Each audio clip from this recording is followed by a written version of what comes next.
But you mentioned James K. A. Smith, and I think in Desiring the Kingdom, he does a really good job of connecting this idea of liturgy, this gathered liturgy, and pressing itself out, like you mentioned, the pub or the home where we're gathered in, we are, exchanging content, sitting down at a table, being dismissed. That liturgy really presses itself into anything, whether it might be a stadium, whether it might be a branding arm, whether it might be a restaurant or a house or a public event. Everybody's trying to form us and form our affections, press us towards their vision of the good life, their vision of beauty.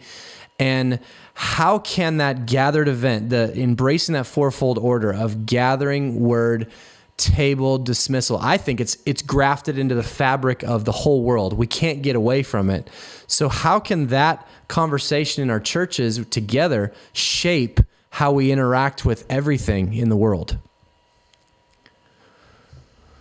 In terms of being careful not to be formed by secular liturgies, as Jamie would say. It could be. I would hate to put everybody on the defensive as a Christian, because we have freedom and power to interact with the gospel. We have the offensive, in my opinion, of not being fearful, but we have to also be aware of the messages, and not only for our own selves, but I know as a father, just knowing what somebody's trying to convey to my children, it's helpful to even just talk through that with them and say, what do you think I ask this to my kids all the time, just in passing, what do you think the theology of that restaurant? What do you think the liturgy was of that stadium? What were they trying to press our affections towards? What's their view of beauty? And I'll just ask them that, and they come back with some profound, and that's my way of just kind of dissecting culture, dissecting things a little bit, and then a way for me to discuss that fourfold order that's just engrafted into everything. Yeah, so you've answered the question yourself there in a better way than I could have. But I will add to that there's always this posture, as I sort of hinted at earlier, of assimilation and resistance.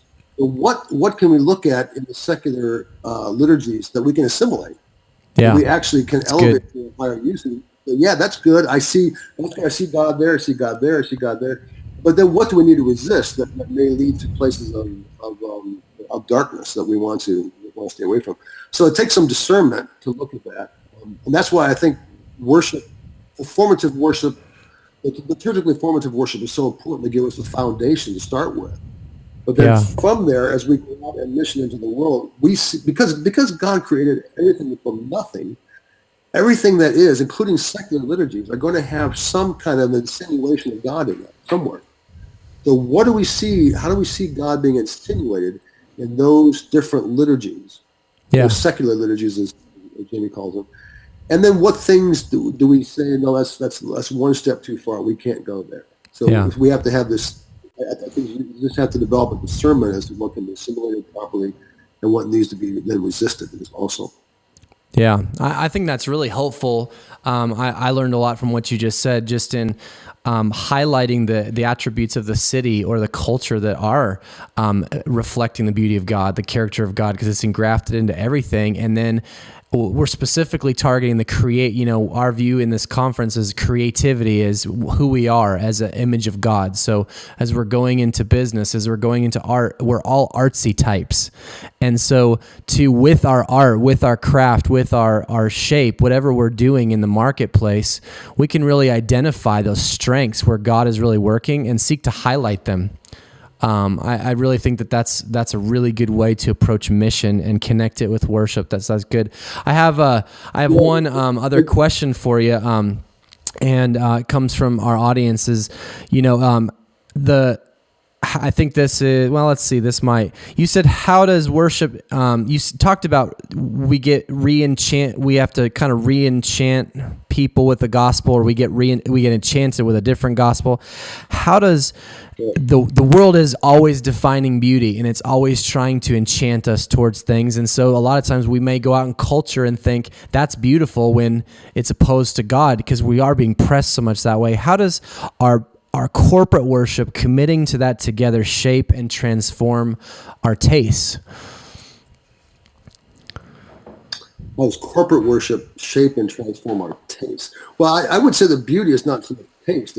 I'm talking more about objective beauty. So objective beauty in the classical tradition is understood as being the confluence of three things. You have to have, in Latin called integritas or wholeness, consonantia, which is a resonance or balance, and claritas or radiance. So when those three things converge, you have what's objectively beautiful.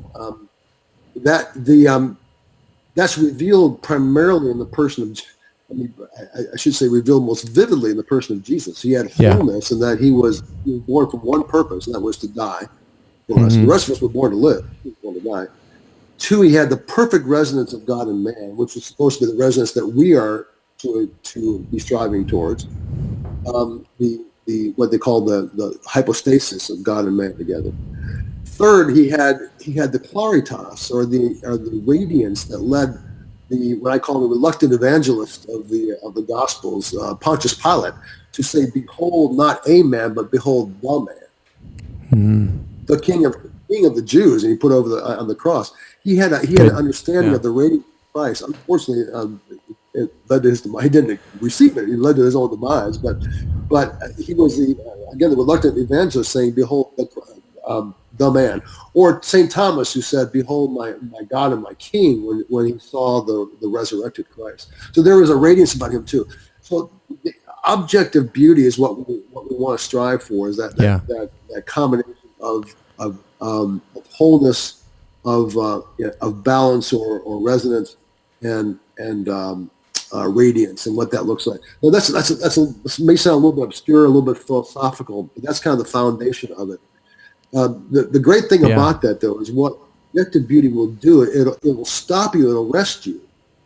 It'll claim you and then send you off on mission. So it's like if you go to a great movie or hear a piece of music that is transcendently beautiful. It'll stop you, and then it'll make you an evangelist for a while for that movie or for that piece of music, to go off on mission and tell you got to watch this movie, or you got to hear this piece of music. That's how objective beauty begins to work within our culture, within us, in our framework. It ultimately is revealed in the virtue of our own lives, as we follow Christ. That hopefully our lives become more virtuously beautiful, and that beauty is something that can't be argued against. I think it was Joseph Ratzinger who that the two greatest apologetics of the world today are the arts of the church and the lives of the virtuous saints. Those two things cannot be argued against. You can argue against truth.